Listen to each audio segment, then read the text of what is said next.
a pretty good number of folks on board. I know there's more that have registered, but they'll join us in process. Welcome. I'm Lee Rosh. I'm a member of the Rotary Club of La Crosse, the Downtown Club, and I welcome you to today's Rotary Leadership Series. We hold the Rotary Leadership programs on alternating months with the Rotary Star program. And so this is really a new venture and an opportunity for us to hear from some really outstanding and diverse leaders from our community and beyond. These events are open to Rotarians from the 9 area clubs, as well as their guests. So this is actually we feel a really good opportunity to bring a guest and expose them to some thought-provoking leadership presentations through Rotary. I also want to mention that there is a leadership page on the Downtown Rotary website, and we will have recordings of this program and as well as our previous programs and information about upcoming speakers on that site as well. So I'd ask that you be placed on mute during the presentation itself. Following the presentation, we really encourage questions using either the chat function or if you raise your hand, we certainly can have the personal dialogue as well. I'll try to facilitate the Q&A process. And so without further ado, let's introduce our speaker. Well, we're delighted today to have Jeff Thompson as our speaker. Jeff was the CEO of Gunderson Health System for 14 years and responsible for improving quality, lowering cost, advancing care in the community. And he served a staff of 7,000. And over the years of his tenure, hundreds of thousands of patients were served at Gunderson. His experience as an intensive care pediatrician and senior leader reflect a personal commitment to leading by one's values. During his tenure at Gunderson, they developed an energy program that decreased greenhouse gases by 95%, decreased hazardous pharmaceutical waste by 98%, and did those things in a fashion that decreased the cost of care and improved the local economy. Gunderson is repeatedly recognized nationally for excellence in quality and cost effectiveness. In fact, it has earned HealthGrade's highest honors, America's 50th Best Award for 2012 through 2016. In 2015, he received the Practice Green Health Visionary Leader Award and was the only U.S. provider to speak in the Blue Zone at the Paris Climate Talks. Jeff received the White House Champions of Change Award in 2013. Jeff Thompson is the author of Lead True, Live Your Values, Build Your People, Inspire Your Community. And I can say this, personally, I've had the opportunity to serve on community boards and involve myself with Jeff on several community projects. And I can truly say he is one of the most dedicated and respected leaders that I know. Please welcome Jeff Thompson. Well, thank you very much. Lee, that's more introduction than I needed, but I appreciate the kind words. And I'm honored to speak to the Rotarian groups in La Crosse area and other places around the country that I have. I think Rotary is a fabulous example of an organization that is outward facing and service focused. And it not only meets and connects, it actually accomplishes things, which distinguishes itself. And as a pediatrician, not only do I notice what happens locally, but the international vaccine efforts, for example, are renowned among the medical community as what a great partner really looks like. So I want to thank the Rotarians and say your work does not go unnoticed or does not have a minimal effect, it has a big effect. So thank you for that. We'll you don't get to see my smiling little face until the end of the slideshow. We had a little connection issue we were working on ahead of time. We're just going to make sure. So we'll connect back in at the question and answer session. What I want to talk for a few minutes here about is how do we manage the flyer talked about surviving economic and COVID, all this disruption that we've had. I guess I have a few thoughts on that. Of course, then pretty much all lost. We have to not panic. We have to show. That doesn't mean you aren't worried. That doesn't mean you don't have concerns. That doesn't mean you don't feel the responsibility of a leader for the people that you lead and the people you're responsible for. But don't forget how you got where you were. How you got to where you were is often the pathway forward. I'm going to elaborate on this in just a second. You need to not give up on your values. You need to continue to make values-based promises. You can't promise perfection. You can't promise to protect people from everything, but you can promise to continue to live a values-based approach that got you into the position that you over communicate. You have to communicate until you're about ready to puke the next time you say that same little paragraph again, because people hear it in different ways. Different days they can hear it and not hear it. You need to try in different directions. We have different age groups who take communication differently. So use all the different communication pieces and all the time, but when we're really pressed, it's even more important.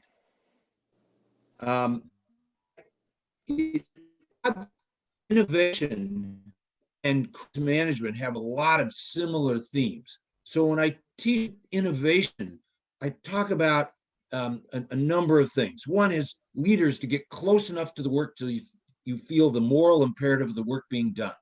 So that's getting close to the work. So that's knowing what's going on in the front lines. That's not hiding in a bunker. That's not hiding.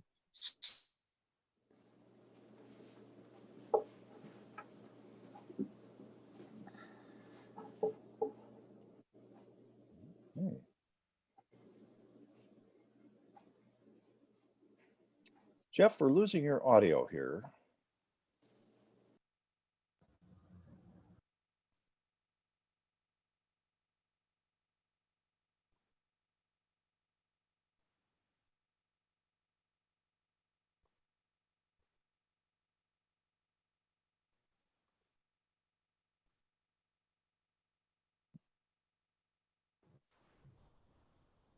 Maybe if I give them the phone number to call in. Okay. Um, All right. No, I wonder if we lost him altogether.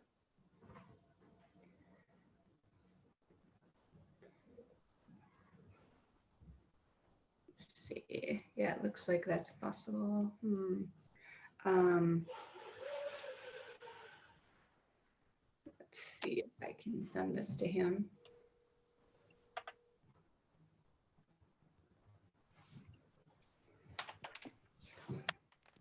Hey, Jeff, we lost your audio and then I lost your video.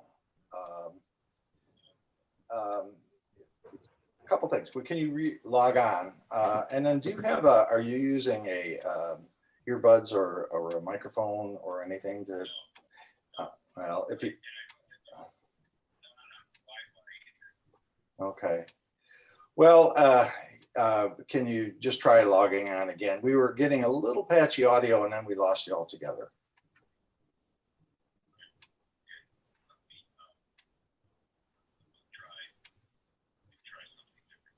Okay, I'll let the group know we're working on it and you'll be joining us shortly. Okay.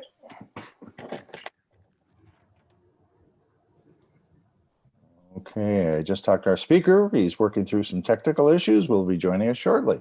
No. I want to thank you while we're waiting. Thank you for joining the presentation today. One of the things that we try to do is bring in speakers with different kinds of backgrounds. So our steering committee is interested in hearing from established leaders, people who have insight to share based on their years of service. We're also looking for individuals who have taken on leadership challenges and as a result bring in insight on how they're applying leadership and leadership development to social issues or community issues or organizational issues. And then we hope to bring forward some what we call emerging leaders. And I'm hoping we'll have something to announce shortly about some young people who are going to be the next generation leaders. Looks like Jeff is back on screen here again. And so I'll shift gears and let him start to resume his presentation. Okay, let me get him as a co-host. Hold on. Okay, he is now co-host. Hi, can the crowd see me now? Yes. Yes. Great, okay, thank you very much. So I'm not sure where I cut out. I'm very sorry for that. I guess one of the issues we need to work on is more effective rural broadband. We have several attempts to improve out where I live, but successful yet. So I guess the summary piece that I was saying is that we don't need to change everything that we're doing. What we need is focus on the frontline staff. We have to focus on our principals. We have to focus on our communication. And when I talked our principals and our staff, I think one of the most important things is giving them structure to go with that. Now, Tammy, how do you want to do the slides? Do you put up slides or want me to try and do that? I don't have them downloaded. I apologize. So if you want to try to share them again, go right ahead. I could share them. I think I have Okay. them on screen. So I'll Okay. share them. And then Lynn to the rescue. you'll just have to let me know Okay, thanks. when to go forward. Okay, Yes, I can do that. Okay, okay, I got you as a co-host now, Lynn. okay, thank you. Yep.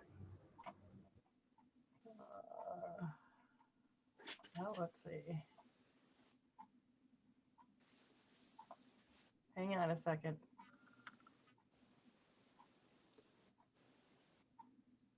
So while Lynn's working on that, the first slide will be something that many of you have seen already, and that is the strategic plan I used while at Gunderson. It was a one-page strategic plan for the organization. Of course, there are many work documents behind that, how to implement it. But the most important piece was the character of the strategic plan.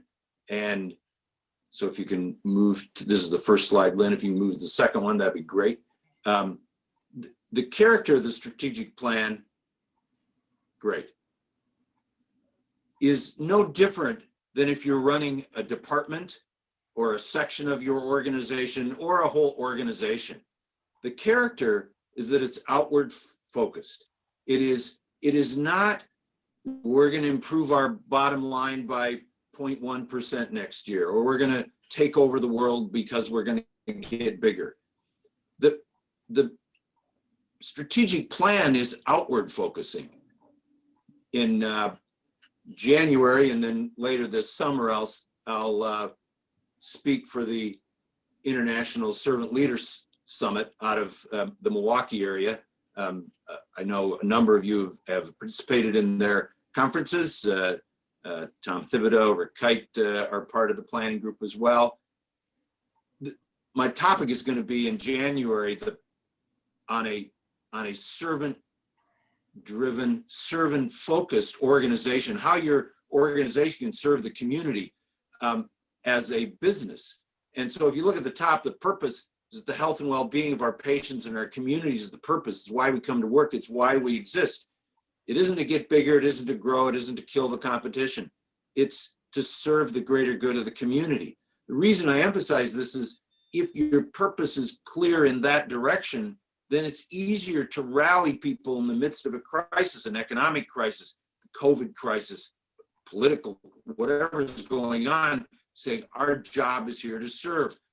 How are we going to do that? Well, we're going to distinguish ourselves through excellence. We're not going to aim for mediocrity. We're going to do it so well, people will be as good as anybody anywhere. We can stare at people in the face and say, this is what it looks like. We're going to take care of everyone as if they're a loved one. We're going to live by these values. So this is the structure I was talking about.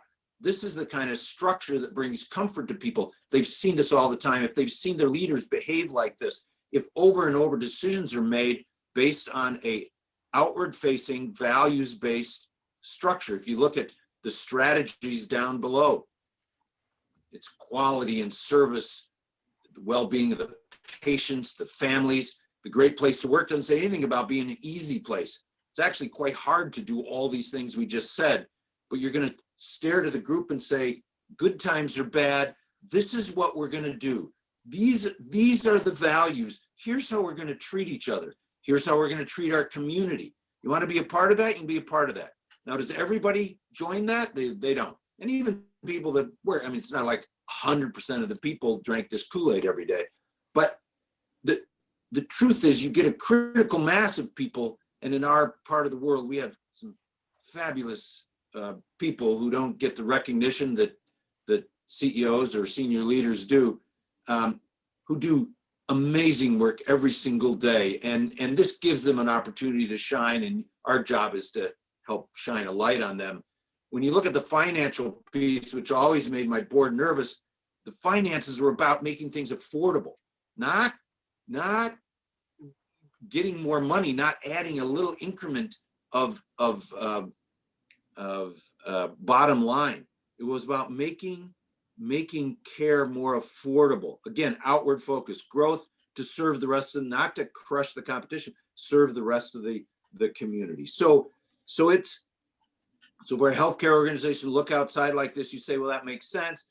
I would think all healthcare organizations don't behave like this, but this is a way that you can distinguish yourself, and it sets you up great for bad times.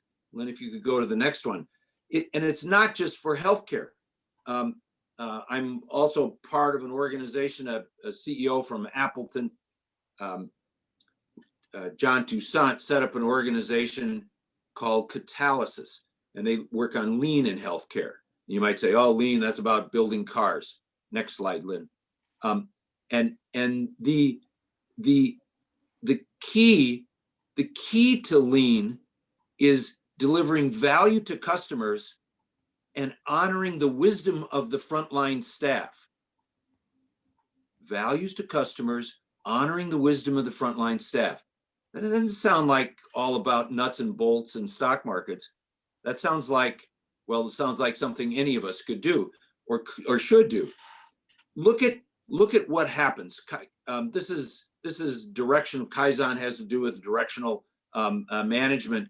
And if you just use the lean tools, you get some improvement. And if you put it across your system, you get that. But if you actually are a principle-driven organization, you get the greatest performance over time. This is hardcore manufacturing. This is international competition.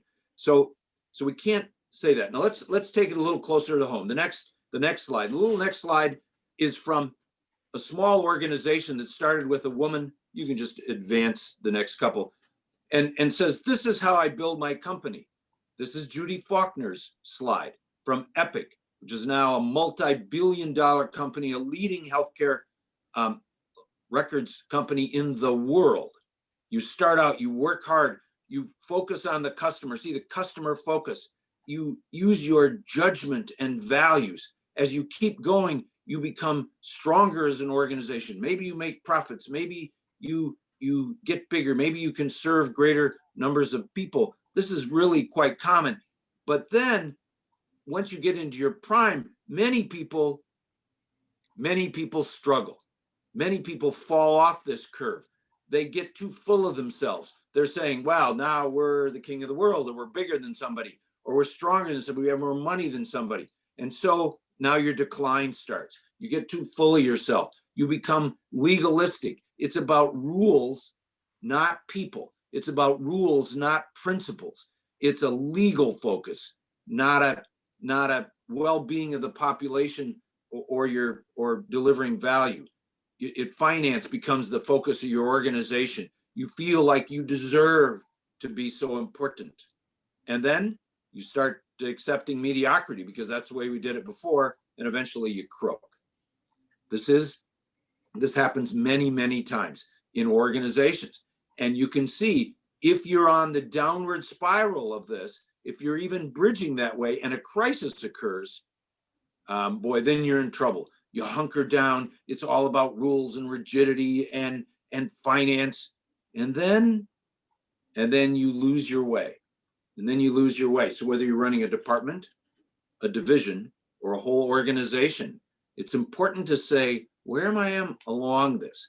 How do I build that excitement of the staff? And I'll argue that one of the ways is to have an outward focused service mentality. Next slide, Lynn. I think the core of this are your values, core values, and what it takes is courage and discipline and durability. Let's go back to Judy. She had to set out on this mark, said, we need a better electronic record for healthcare.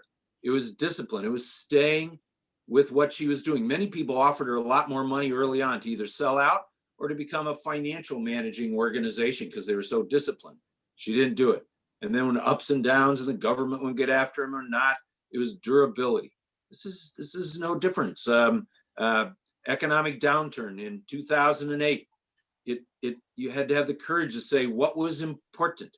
What was important to our people, and how do you stay with it?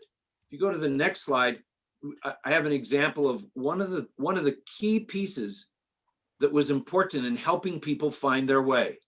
This is the medical staff compact that eventually we use for other people. This isn't a contract. It is a compact. And what it says is to the staff, when you apply for a job, when you're working, here's what the organization will promise to you. Here's what we'll give to you, and outline those things. This is what you can hold us accountable to. And for the staff member, here's what we expect of you. It doesn't say take over the world. It doesn't say make the most amount of money. It says focus on quality, lead on quality and service, treat everyone with respect, take ownership of the organization. So when you broaden this out to other administrative leaders and staff members, you say, here's what's expected. Here's part of that structure. But it's also, everybody knows this is what's expected of other people. Now, what do you need the courage for? You need the courage to put it out there and say, this is what we stand for. And as an organization, this is what you need to look to us to be responsible for. Discipline, it's hard to stay with this. But believe me, it's hard because you'll have people with special talents, you'll have tough times, it'll be expedient not to do this. And then it's tough. When you make hard decisions, you have to get through that. But it's difficult to stay with this, but it's so important in building a culture so that people in the front row can make decisions on their own, can solve problems on their own, can move when crises hit. They can start generating information because they, of course, have a better view than the people at the top. We can move to the next slide. One of the most important pieces is managing the senior people, managing our leaders. If in a crisis, all of a sudden you build walls around, all of a sudden the executives are fine, but everybody else is kind of drifting in the wind, that's not lost on the staff. They know that immediately when it happens, and that is a big problem. And they feel less special and more afraid. You're going to get people that have options are going to leave. It's a big problem. Next slide.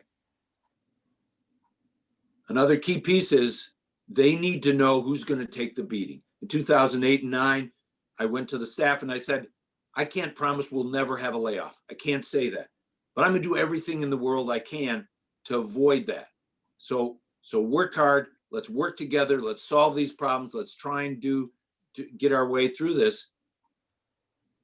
And then who took the beating? Well, the senior leadership took the beating because we went to the board and said, yeah, I know we could get a 3% margin this year like we promised, but it would do some bad things to the staff, and we're not going to do that. And so we'll take a 0% margin this year. And then we took the beating. And for every board meeting for quite a while, we took a beating. But in the long run, it worked. And one of my proudest moments as a CEO, after I got done, I wrote a book about values-based leadership. We had a big book signing in Gunderson, and members of the staff came up to me, frontline people that worked in facilities and pharmacy techs and billing. And they said, you had our back in 2008 and 2009. You didn't promise we never get fired, but we know a lot of organizations, that was the first thing leaders did. You didn't do that. We appreciate that. We've had your back ever since. This is 2017. Nights, weekends, holidays. You can't get there. You can't get that in a crisis unless you have a values-based approach to leadership, unless people believe in that. So if we put all this together, here's kind of a summary slide. Go ahead. So this is what Jim Collins, who wrote Good to Great, called up a number of us a few years ago and said, hey, send me your flywheel. I'm doing a piece on flywheels. So on how things were connected. So if you kind of go up at 1 o'clock in the upper right-hand corner there, clear mission and vision, we talked about that. We build an explicit culture. This is how we're going to behave. This is what we're going after, serving the greater good of the community. You work on staff. There are leaders who didn't agree with this, thought we're all wrong. They had a shorter tenure in the organization. We had to move. You had to be disciplined in evaluating and training leaders. Under managing leaders is one of the biggest holes in most organizations. You had to move finances. This is one we haven't talked about. Move finances, facilities, and growth to the tool bucket. Those are tools. They're not goals. They're tools. And the finance committee and the board always get very nervous when I'd say this. Oh, he's not going to worry about finances. We had great finances. In the time that we were focusing externally, we lowered our costs to the community. We delivered great benefits and salaries to staff, and we put away more savings in 14 years than we had in 114 years before that. So we tried to save for the future, improve our buildings and technology, take care of our staff, but by being more efficient, by unleashing the wisdom of the staff, we were able to become more efficient, lower costs, and put away savings. So you measure it, you prove you can be a real value-based leader, and that's how you get that flywheel going. So what do you do as individuals? Next slide. The personal keys are living those values all the time. You pick people that live the values. I had great partners. One of the Rotarians might be on, Jerry Arndt is on there. We had rising leaders like Mandy. We had established leaders like Rich Strauss. We had these people who were amazing values-based leaders. I see Ginny Moore is on the screen. These are people, I didn't go to bed at night saying, gee, I wonder how they're going to behave. I wonder how they're going to treat their people. You go out into the community, you find partners that live the values. I put government there. Government gets beat up a lot. Just whether you're blue or red, government gets pounded. We had some of our best partners out of government and business, education, Lee's group, many other NGOs. So you can find another as a leader. You should learn from not just your sector. If you're manufacturing, learn from education, learn from healthcare, and read a lot. Read both the Wall Street Journal and the New York Times. It's actually pretty hilarious to see how they present similar things. Next slide. So what do we need to do? We need to listen more and talk less, which sounds like an odd thing for me to say for those of you that know me. But there's a lot of wisdom in the front lines. There's a lot of wisdom for people that don't look just like us. There's a lot of wisdom from outside our region, our country. There's a lot of wisdom out there. So listen more and talk less. Accept incremental change, but drive for monumental change. You have to do little bits at a time sometimes, but drive for the bigger good. Drive for an inspirational goal. You can incite a groundswell if you treat the people in the groundswell well and honor their wisdom. You can find allies from many places, as I talked, and promise success. I mean, you're not going to take over the world, but stare your staff in the face and say, here's where we're going to go, and with you, we're going to make things happen. And you can't always get as far as you would like, but you can get a very long way. Last slide. So in summary, you don't have to panic. You don't have to invent something new when it comes to a crisis. Go with your values. Stick with your values. Don't just say if we don't protect our bottom line, we'll die and we won't be able to serve the community. Great organizations can do both. You doesn't mean you ignore the crisis, but you embrace the wisdom of the breadth of your organization, the men and the women who have done such good things from all levels of the organization. You embrace them, you honor your structure that got you there, and you develop your own conventional wisdom to get you through these crises. So now I have plenty of time to take questions. I have my contact information up there that if you don't want to ask a question, my email's up there. You can always send me a note, and Lee and the ladies have information as well. There we go. All right. Thank you, Jeff. So I'm inviting questions and comments. You can use the chat function. If you do, please address it to everyone, or you can raise your hand if you want to make a verbal comment. And I did see a chat question come from Robert Smith, and so let's start with could you verbally repeat that question? I don't think that got addressed to everyone.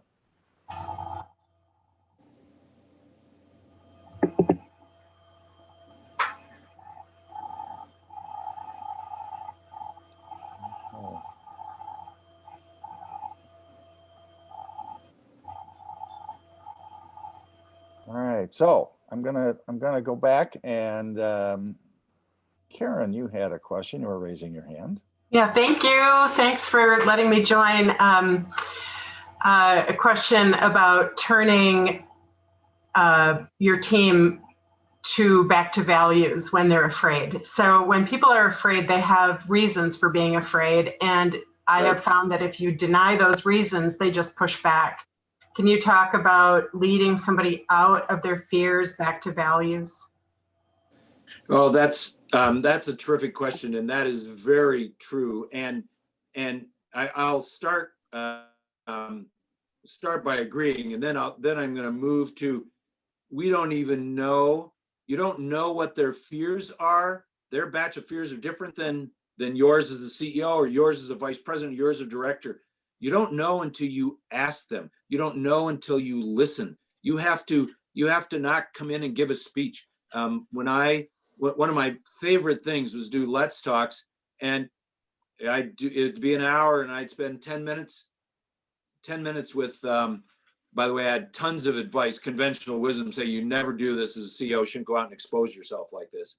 10 minutes of here's the state of healthcare, 10 minutes, here's the state of Gunderson, 40 minutes, any question you want to ask, any question. And even though some people didn't have the courage to ask a question in a group of 12 or 20 or 120, they would still know that I wanted to know what they had to say, and they would send a note, or they would talk to one of the vice presidents, or they would do something.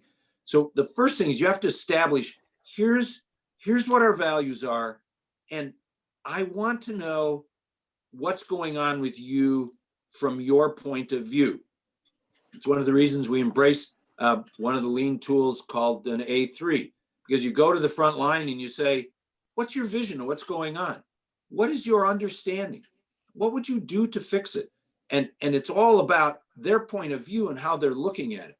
So first is you really have to ask questions. And second, this thing that I talked about is managing leaders. I mean, it's often when I give how to manage leaders talks, I use a 9-box system that we stole from General Electric. They stole from somebody else. But it talks about potential and performance. But the important thing was that the whole leadership group got together and we would look at staff from each department. And so it was a way for leaders to get feedback from multiple angles. So they would get reports from the frontline staff, then views from the senior staff, and then that would give them a better package of what their people were doing. And I can tell you that one of my problems as a leader, and I'm going to blame it on my mom was a Methodist church secretary and was forgiving of everyone, or maybe that I was an ICU pediatrician and I always thought I could save everybody. But if I look back, there were people who I thought I could fix as leaders who continued to cause problems for their staff. Well, I thought I was fixing them and they weren't getting fixed. And that was a problem for their staff. And I feel badly to this day about that I didn't intervene more quickly. That undermanaged, poor performance by leaders results in this fear that you were talking about. It's a big problem. It's a big problem. And you don't know what's going on until you really go to the front line and talk to the staff about what's going on. Thanks, Karen. Other questions? So I did see one of the chat questions, and it had to do essentially, what are some of the biggest challenges you faced over the years? What are some of the most difficult things that you had to address? Yeah, well, Jenny Moore was the biggest problem. I think that was probably my biggest problem. No, she was the least problem in the world. She's a fabulous member of the staff. She's just sitting at the top and middle of my screen, so I have to tease her a little bit, and I don't get to see her anymore. Well, I think the biggest problems are developing a system that functions when you and your senior leader, when you have to have a system that leads, the values that lead, the principles that lead, rather than rules that lead. Rules, people are always wondering, what about this rule or this rule? I mean, one of my favorite stories is on a Friday afternoon, some person showed up in administration, a doc, and said his patient wanted to get married, a dying patient wanted to get married that afternoon. I was speaking somewhere, the senior vice presidents were off doing something, and a young vice president just said, oh, sure, we do weddings. He didn't have any idea what he was doing. He didn't have any idea. And he says, I know we can do it today. He made a promise. He had no idea whether he could keep, but it was so important to this people. He said, we're going to figure it out. I have so many good people in this organization. We can figure this out. 2.5 hours. They pulled off a wedding, a license from out of state, a gown from 45 miles away. Cakes showed up. Flowers got stolen from our gift shop. I mean, it was what you would expect out of a values-driven organization. But the key of it was not that these are wonderful people they're caring, that they spent zero time worrying, ooh, would we get in trouble for doing something outside the rules? No, because the values, the principles were, we take care of people and their community. That's what we do. And so it was completely consistent with that. They didn't worry about it at all. They just went full barrel ahead and did an amazing thing. So moving from a rules-based, it's think of the last leader that you evaluated. Was your emphasis more on holding people accountable? Were you holding them accountable? Or were you being more responsible for their success? And are they responsible for the success of their people? So basic leadership, you go, you know, they start out and say, yes, a good leader. And I've had people come and interview, yes, I'm a strong leader. I hold my people accountable. Yeah, great. I mean, I can get a robot and a clipboard to hold people accountable. I mean, everything's digitized. I can do little checks. I don't need that. I mean, there's a little bit of that. Of course, we have to hit our marks.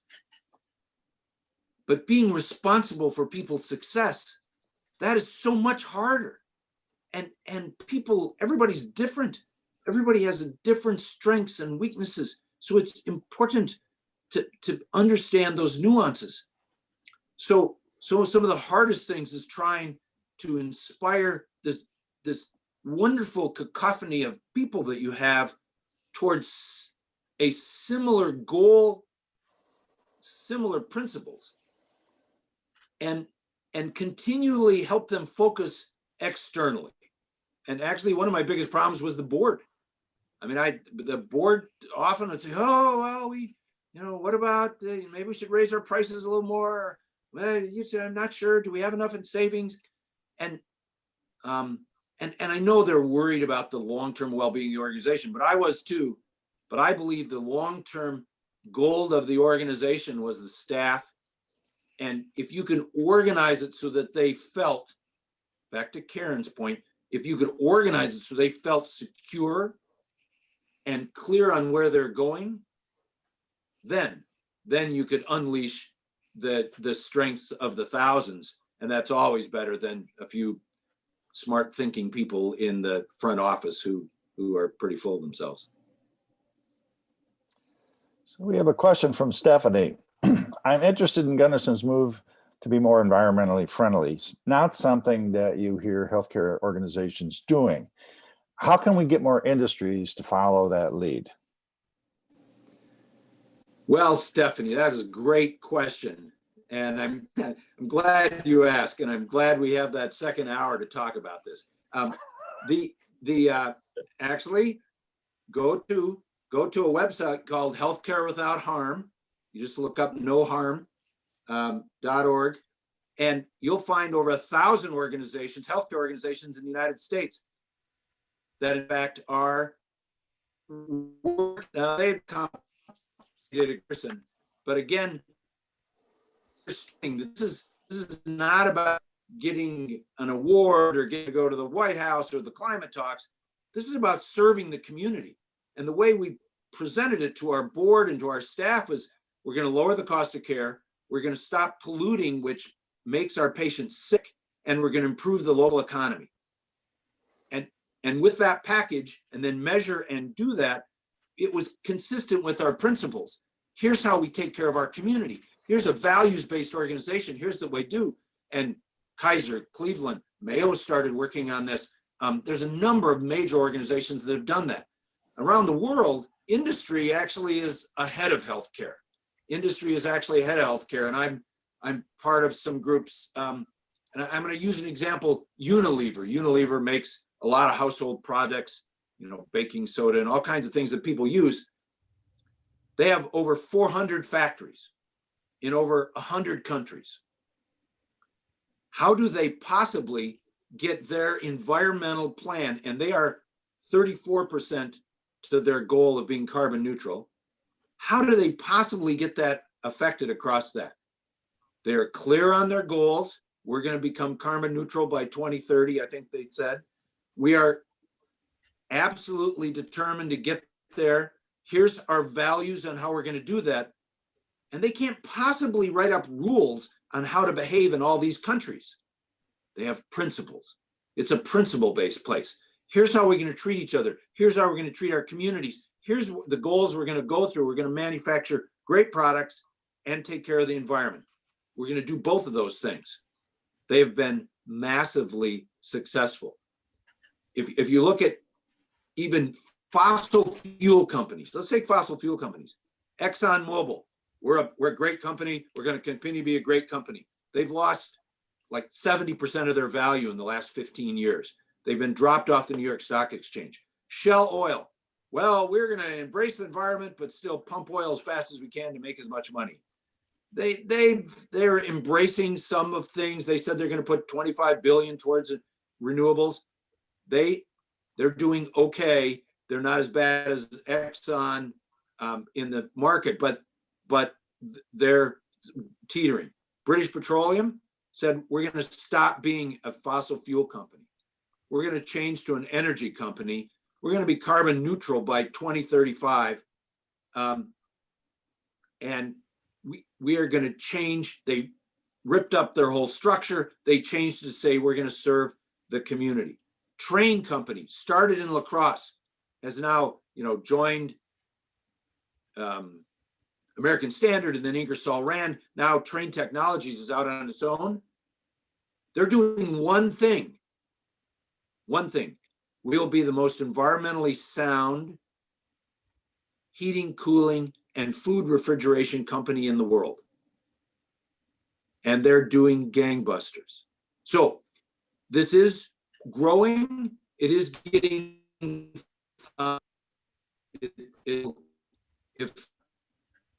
I think there's some legislative things that could happen this next year that could make it go faster, but I think it's going to be good for the health of our community. And if we get ahead of it, health for the nation broadly.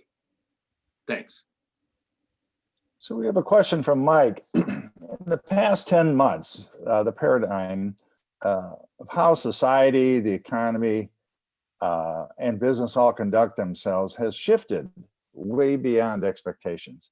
Do you have insight on how we might maintain corporate culture or hold true to our values as we move to a cyber economy, work from home, remote work, et cetera?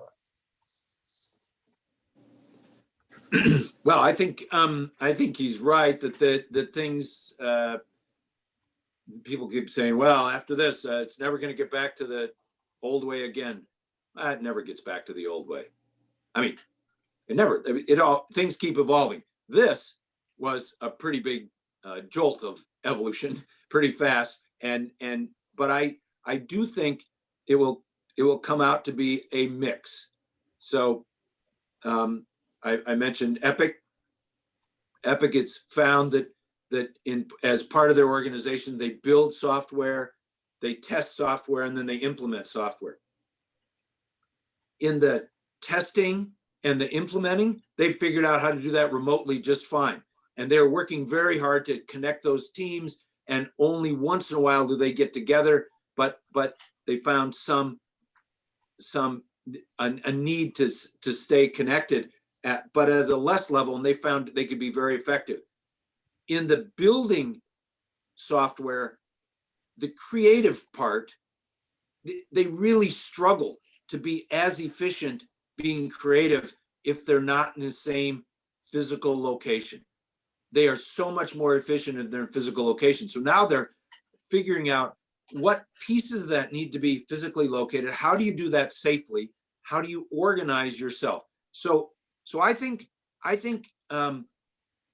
you go back to some of my earliest things I said in the talk. You stay clear on who you're going to serve. You're going to serve the well-being of the community. You're going to be a servant to organization. You're going to be, your leaders are going to look to serve the community and the staff. And so, and you stay with that and you say, but we need to change how we go about doing that.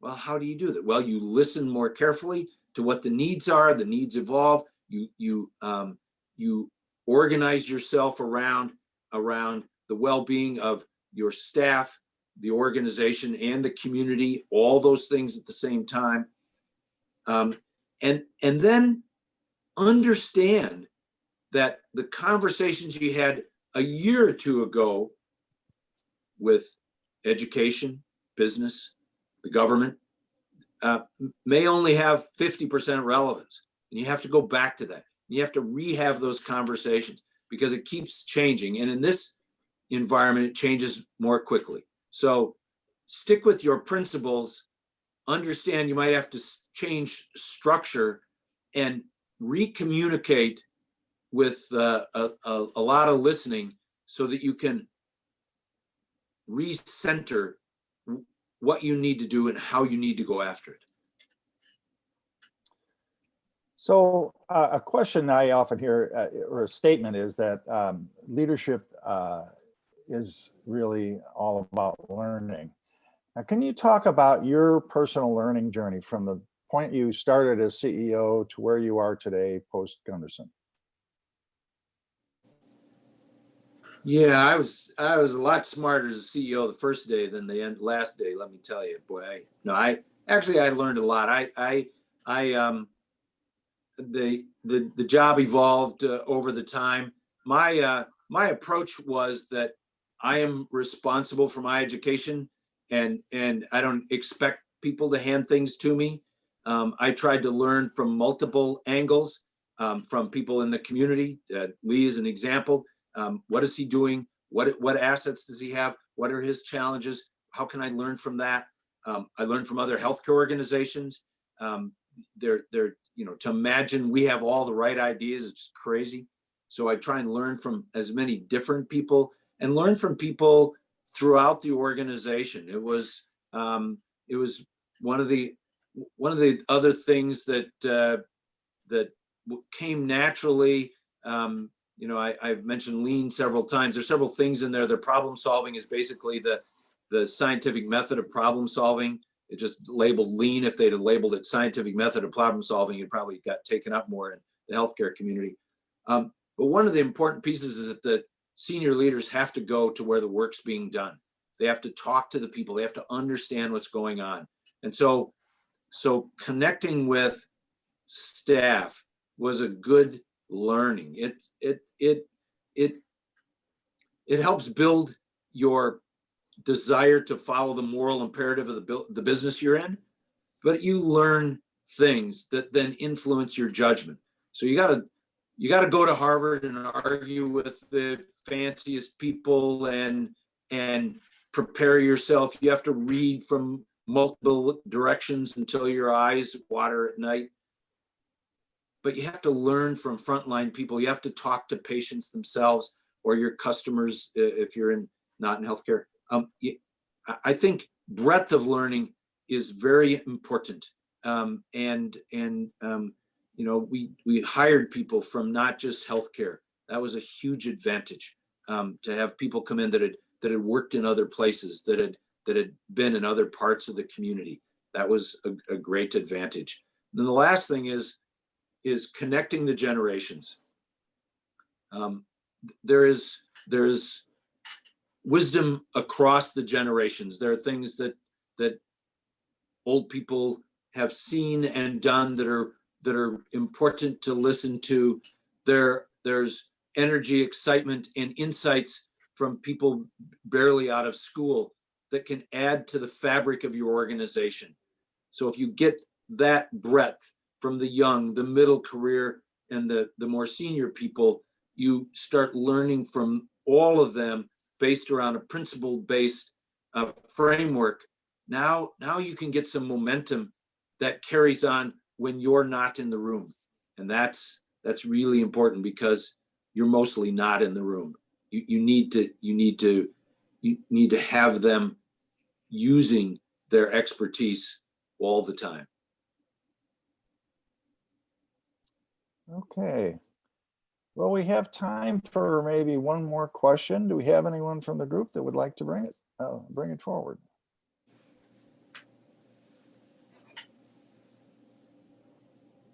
Jeff, this is Tom.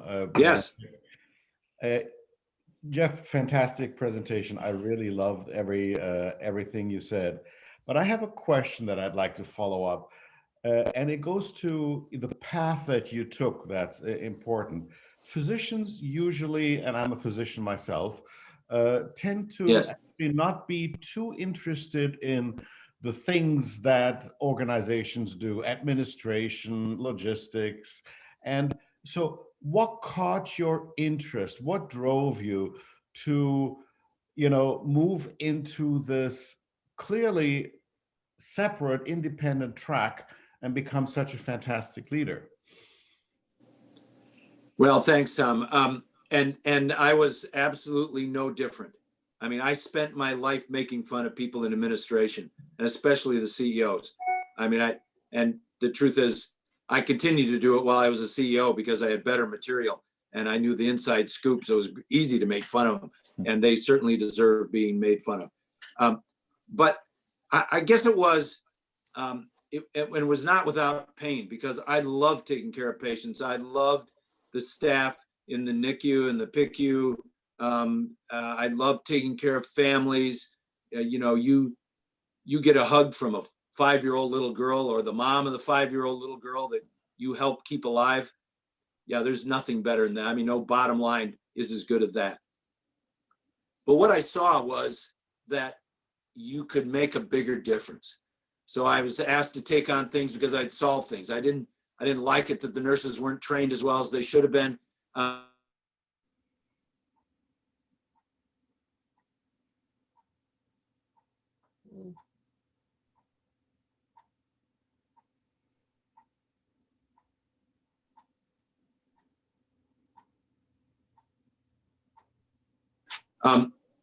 I'm back. So I didn't like it that I was that investment. I wanted to believe I could make things better. And so I just started doing things, and I did more things and more things. And they kept elevating me up to more positions. And it became pretty clear that at the bedside, you have a wonderful response to take care of people. Once you leave the bedside, at least most of the time, although I practiced almost until the last year of being CEO, the impact is greater. So when we work as a whole organization to drop the mortality rate at Gunderson, 2 or 3 or 5% from what it was before, and better than anybody. We got asked to come to Washington. We were the only organization in the country who was in the top lowest cost for Medicare and the top 10 highest quality. When you look at that, you say, we're lowering the financial burden, and there are people having Christmas this year that would have been dead had we not made those changes. It isn't as directive of feeling of accomplishment, but it isn't important. So I felt I could make a big impact. I felt I like working with different kinds of people. It seemed to me that's what would make a difference. And so I kind of have a lot of energy. And so I thought it'd be something, but it was a chance to serve. I mean, I felt if I was the best person they wanted to do this, then I would do this the best I could. And so it was a great chance to serve a broader tent, although it is a step or two away from the bedside, and that made it hard. Well, thank you, Jeff. And to all of you, thank you for participating. This session was recorded and it will be on the downtown website. And I want to say this on a personal level, Jeff, your commitment to leadership and the passion about that commitment is just stellar. And thank you for today's session and providing insight as a part of the Rotary Leadership Series. Best wishes to you. Thank you. Thank you very much to all the friends I see on the TV, and I appreciate the opportunity. Continue to serve the organization, your organizations, and the community. We still have a lot of work to do, but it's great knowing we have such a great crowd of young and old people to take it on. So thanks. Thank you all. Thank you.